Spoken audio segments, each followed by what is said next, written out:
Hello, Facebook family. It's me, Shannon LaBruyere, and I am alive and loving it today, which is, I believe, the 24th of March. 24th.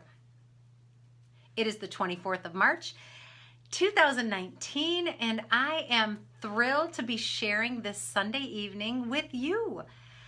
It has been a fantastic week. I just have been blown away by the abundance that's in my life. It's been an abundantly beautiful week of good weather, great relationships, just a wonderful, abundant week, and I hope you've enjoyed the same. Helen, I'm glad you're here. Thank you for jumping in and joining us. I appreciate it. And Brendan, awesome to have you as well. Thanks for popping in. If you're new to Sunday Night Live, I want to encourage you to check out the YouTube channel that has the whole archive of my Sunday Night Live Facebook Live videos, all in one handy place. Hey Brendan, it's good to have you. I'm going to put the link to the YouTube channel in the subject line of this Facebook Live, and I'll also drop it in the comments as well. And if you have trouble finding it, you can just send me a Facebook message and I will send you the link directly. A couple of reasons for that. The first one is that if you like what you hear tonight, know that there's maybe 20, 21 other videos very similar to this with awesome content to encourage you, get you going, get you fired up for the week ahead, and help you to sharpen yourself. Hi, Pranjal. I hope I'm saying that right. Welcome. And Nikki, yay, glad you're here. So if you check out the YouTube channel, if you like this content, there's going to be a lot more there for you. It'll be there when you want it. And if I get 100 people to subscribe to the channel, I get to name it something cool. If you're familiar with how YouTube works, if you don't have 100 subscribers, they assign you a name for your YouTube channel. And right now mine is something on the order of XY*1! Blah, blah, blah. I would much rather call it Shannon LaBruyere, Thrive and Change, which would make it easier for people to find. So double whammy, a good benefit for you if you check out the YouTube channel, good benefit for me if you find that it adds value and you hit subscribe, because it'll allow more people to find it. So with that said, let's get started. And Bobby, welcome, good to have you. All right, tonight we are talking about power words and word swaps. And for those of you who've ever done Weight Watchers, you are well familiar with a food swap.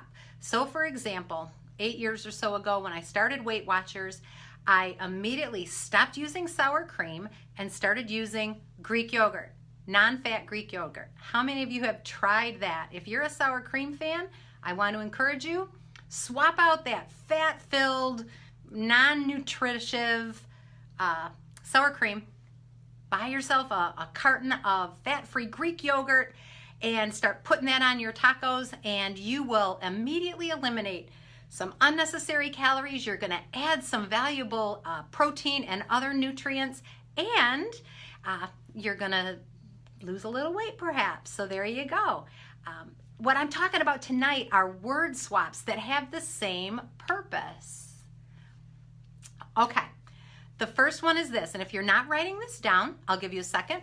Get a pen, get a paper, because these are power words that you're going to want to start using, and you're going to want to make a note about them. All right, here's the first one. When I, write that down. When I fill in the blank.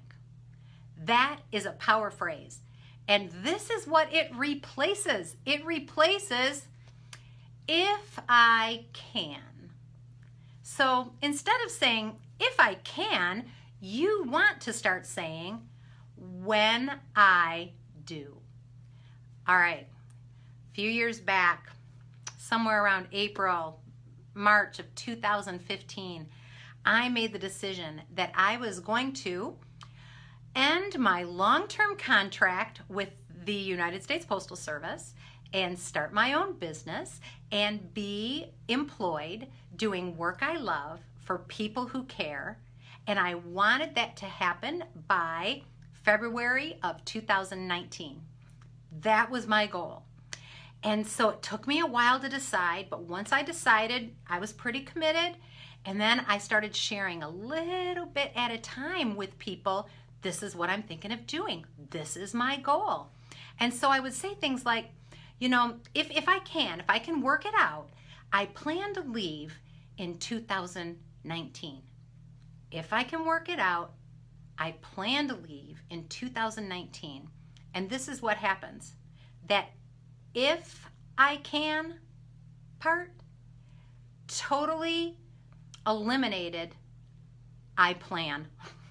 I just didn't plan. You know, if I can. And what do you automatically think when you say, if I can? Well, what if I can't, right?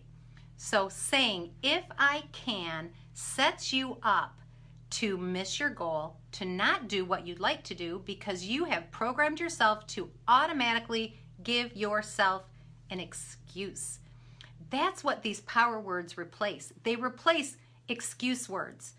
And when we start eliminating our excuses from the language we use when we talk to ourselves, or even the language that we use when we talk to the people we serve, our customers, our clients, when we start taking away those excuses, replacing them with power words, we see better results. I can tell you from personal experience, when I stopped saying, if I can make it happen, I'm going to leave the Postal Service in 2019. When I stopped saying that and started saying, when I leave the Postal Service in 2019, I'm going to have my own business, it changed the way I thought up here. I want you to consider for just a second, what in your life are you saying, if I can, I want to? And how can you substitute the words, when I do? Whatever it is that you want to see happen, it's going to make a huge difference. If I can are excuse words. When I do are power words, and they set us up to reach our goal and accomplish what we want to accomplish. All right, the next power phrase is this. And. Say it with me. You might look crazy. And is a powerful, powerful word because it opens up possibility. And there's more. And there's more. Have you ever tuned in to late night television where they were selling, let me see, I think he calls it Flex Seal spray that, I don't know, fills every gap. It fixes your roof. It would have rescued the Titanic according to this commercial. Anyway, watching late night TV can teach you a little something about the power of and. They're always saying, but wait, there's more. And you get another can of Flex Seal, absolutely free. Or, but wait, there's more. And you get free shipping and handling. But wait, there's more. And is a power word because it is expansion and growth and addition and abundance. This is the word it replaces. But. How many times do we say, yeah, but,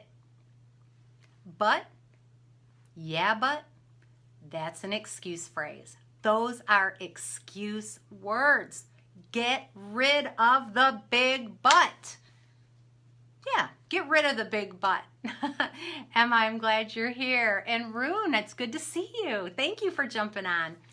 All right, the power word that we want to use if you're writing them down, and. It's a little word with a lot of possibility. And is the power word, and it replaces but. So this is one place where I saw it just so vivid, and it was almost regrettable, except for we were able to turn it around. I was working with a company that had a high percentage of new employees, and they had high turnover of these new employees. And for those of you who have businesses, you know that is an expensive prospect.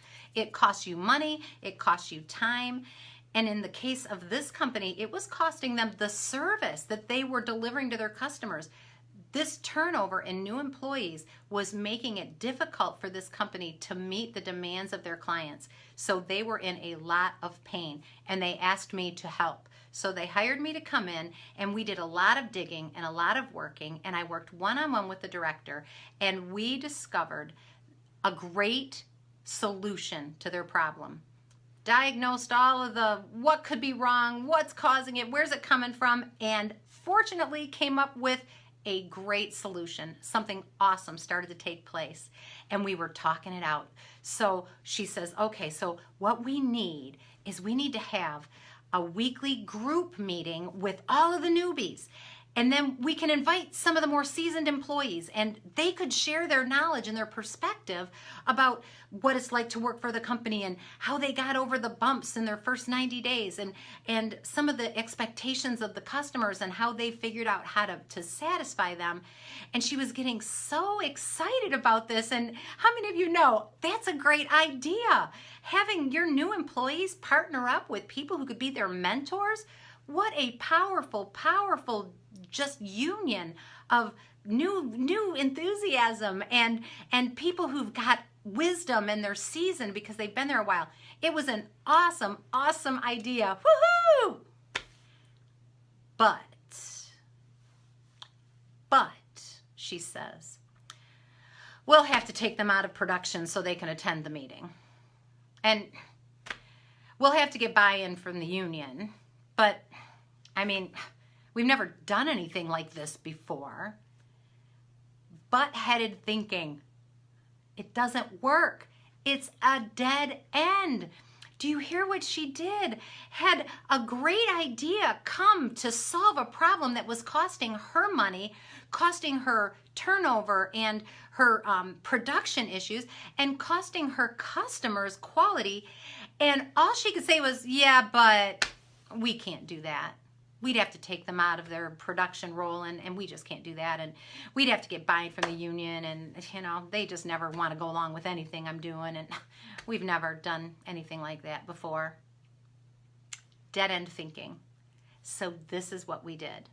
We took that but, and we erased it from our whiteboard. We erased it from here, and we started thinking in terms of and. And this is how that scenario, the possibility of having that meeting and solving so many problems, that is the point where it could have died. That great idea could have died because of but. But is an excuse maker. It is a hope killer. It is a dream stabber. But is not your friend. But and. What happens when you talk about and? And this is what we got to. How about this? Okay, so we're going to have this meeting, and we're going to pull new employees off of production and partner them up with a few of our more seasoned employees. So we could also give them their OSHA safety talks so we can kill two birds with one stone. We can pull them off of production, which we have to do anyway, to give them those safety lessons, and we'll be able to partner them up. It's a win, right? And, not but. How about this? Okay, so we want to have these meetings, and we want some of these seasoned employees to be there, but we're going to have to get buy-in from the union. Oh, I know. We'll get buy-in from the union, and they're going to appreciate being trusted leaders in our company who have influence over how we serve our customers. And that's really going to help them. It's going to boost morale, and it's going to give us a stronger culture. And, not but, and we get to have those seasoned workers and those new employees come together and get buy-in from the union, and we get to serve our customers better. And, not but. How about this one? We've never done anything like this before, and so we're going to develop a system that makes it part of our culture to share knowledge and encourage each other. And leads to more possibilities. In that meeting, as we were brainstorming that idea, some of the supervisors and managers who reported to the director started getting excited about this idea. Oh yeah, and we could. In fact, the idea about pairing up that meeting with the OSHA required talks was something that came from one of the supervisors who shifted out of, but that's going to make it hard to run my operation, and shift it into, and we'll have a chance to do these things as well. and thinking is the most powerful thinking you can have. It's awesome. So take and, put that on your power list, and eliminate the word but, because that's a dead end. All right. The next phrase that I want you to know is I will. I will. I will. And the phrase that replaces is I'll try. How many of you are Star Wars fans? Evelyn, thanks for jumping in. How many of you are Star Wars fans? Then you know Yoda. He's the wisest of wise advisors. He's the wisest of the Jedi. I think he was a Jedi. Was he a Jedi? I don't remember. Anyway, Yoda said this. Do or do not. There is no try.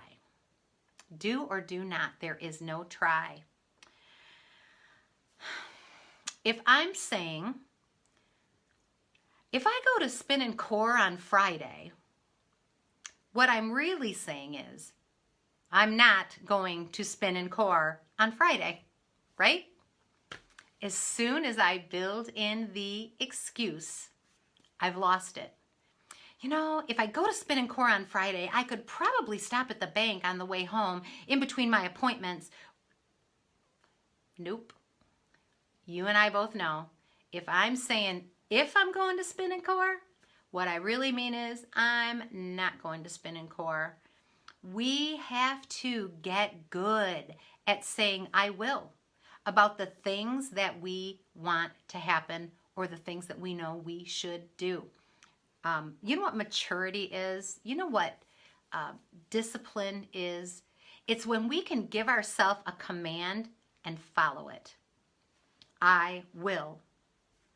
Or, conversely, I won't. I will not be able to do that. Either do or don't, says Yoda. There is no try. So now I want to talk a little bit about why we use those excuse words, because the why matters sometimes. I can tell you this though, don't get too caught up in the why, all right? I know it's important to know your why. I'm a big fan of my why. I'm a purpose-driven person. But I don't want you to get too caught up in your why, because you can start using these power words without knowing why you didn't use them. You can replace your excuses with these power words without knowing why you were making the excuses in the first place, and you're going to have some success, and it's going to get you some momentum. And then you'll have more energy and more awareness to dig into that why so that you can get even more momentum and learn more about yourself. So I don't want to spend too much time talking about the excuses, why we make them, but I do think it's important to talk about them. So let me tell you this. There's 3 basic things that come to my mind when I know I'm using those excuse words, when I'm saying, I'll try, or, if I can make it, or, I don't know, it's a good idea, but when I'm saying those things, this is often what's behind it. The first one is this: we're afraid of putting our commitment out there and being embarrassed if we fall short.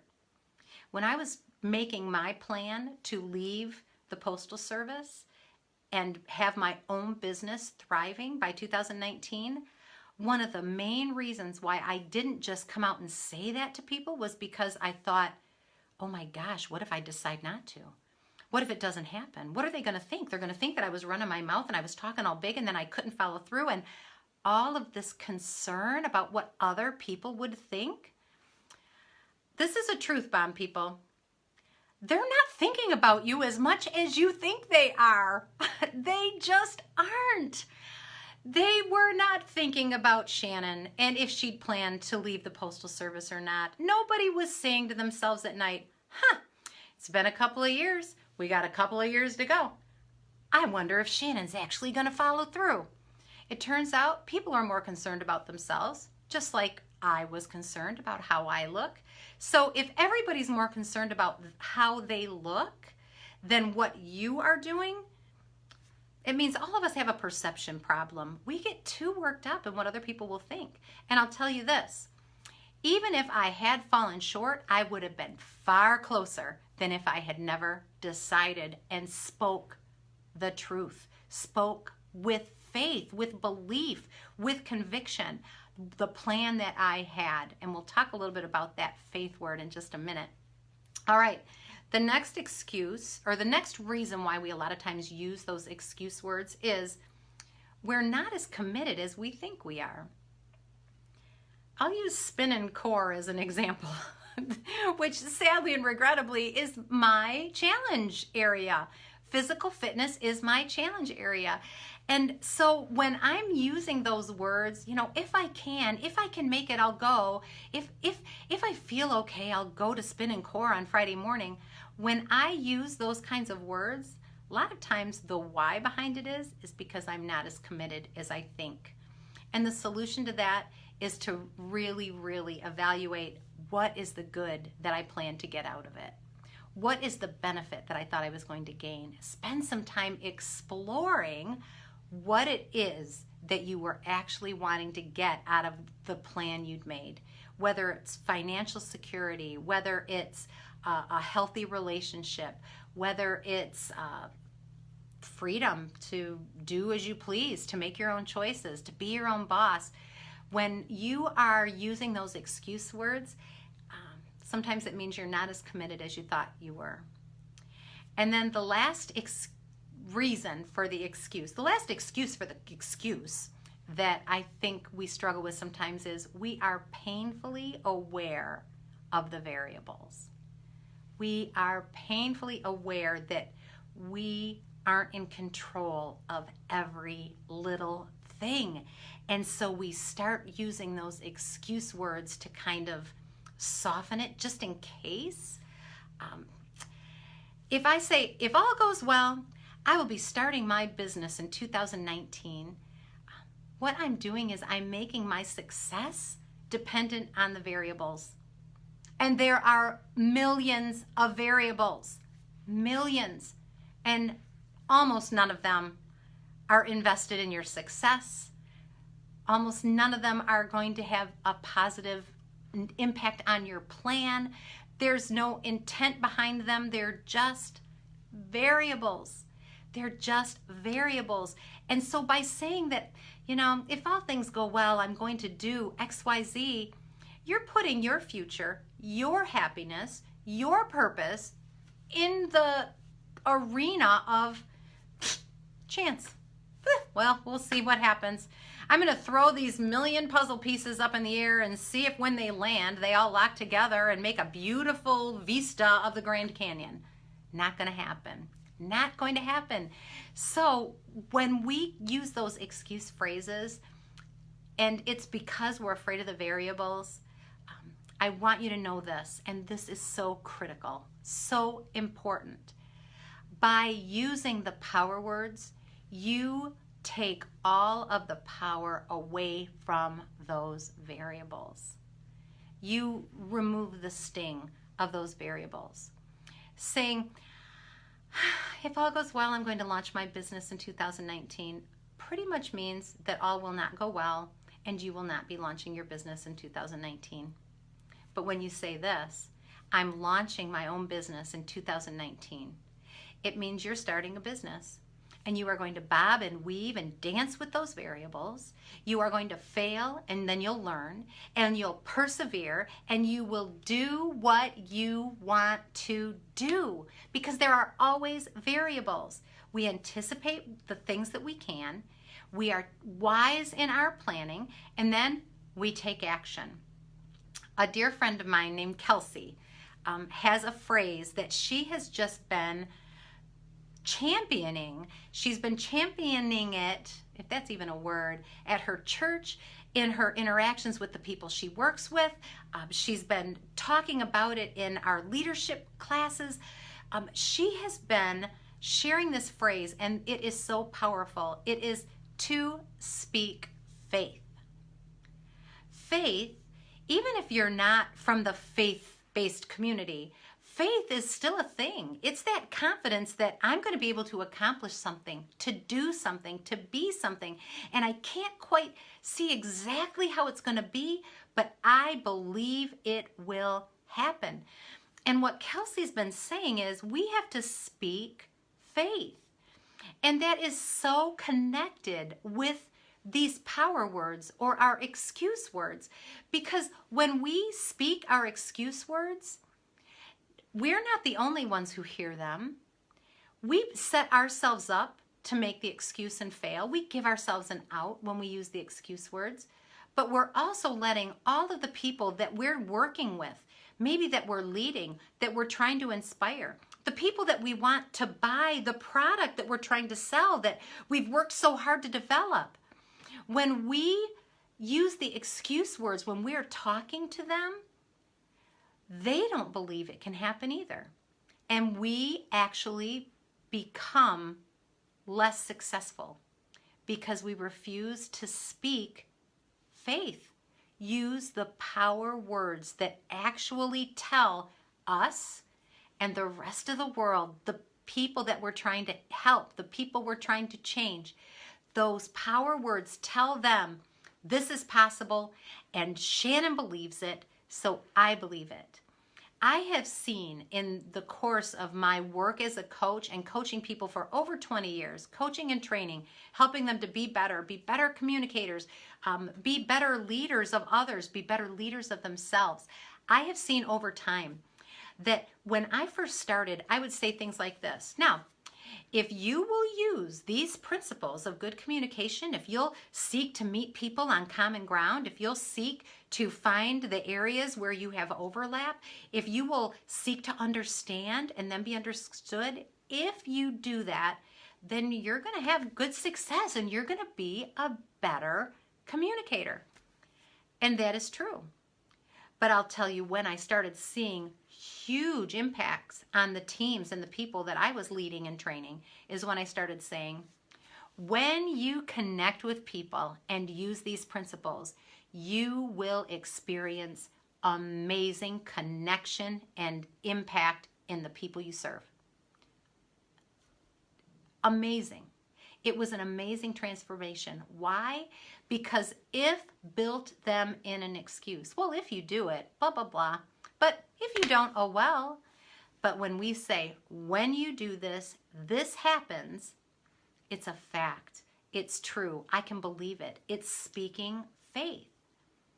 I started saying in April of 2015, when I have my own business and I have left the Postal Service, I will be, and I had a list of great things that I knew were going to be in place and happening when I left the Postal Service. And I did leave in February of 2019. I did it because I stopped saying, if things work out, and I replaced it with that powerful, powerful word, when. So I want to invite you as we close out tonight's Sunday Night Live, I want to invite you to share. Where are you needing to start using power words in your situation? Where in your life is there a change that you want to see happen and you've been using all of those excuse words? Where is it at? And what powerful, powerful phrase are you going to start using to actually make that change come to pass? Because the words you use to describe it are the words that impact that situation. How many times have I said, where your focus goes,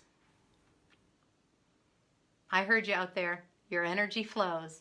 Where your focus goes, your energy flows. Swap out those excuse words with some of these power words and that focus on I will, and it's going to be great. When I do this thing, all of those things are going to come together to make the change you want to see happen. It programs us to do what we need to do to make those things come to pass. That is speaking faith. Say the thing that you know you want, commit to doing it, and take action. All right. I look forward to seeing some of your comments, and I have a couple of minutes. If you wanted to pop some comments on, I'll activate my reading glasses of my trifocals and I'll lean in close and I'll see if I can help you out, or at least just acknowledge what you're going through. I would love to hear it. Where are you needing to start employing some power words to make your situation change for the better? I'd love to hear about it. I need somebody in the background playing music. Do, do, do, do. No, maybe not. You guys are awesome. I will be watching these comments. I will be chiming in, thanking you for being here and answering questions. I loved last week after we did the Sunday Night Live on those power leaks, right? The power leaks, blaming people, whining, getting involved in petty situations. I loved a lot of the interaction that we had, and I loved sharing with some of you what your solutions are and what you struggle with. So thank you for reaching out. I love it. I love the two-way conversation. Thanks for being here. I look forward to interacting more. And if I don't pop in on Facebook Live before then, you'll for sure see me next Sunday, 7 p.m. Eastern. Mwah.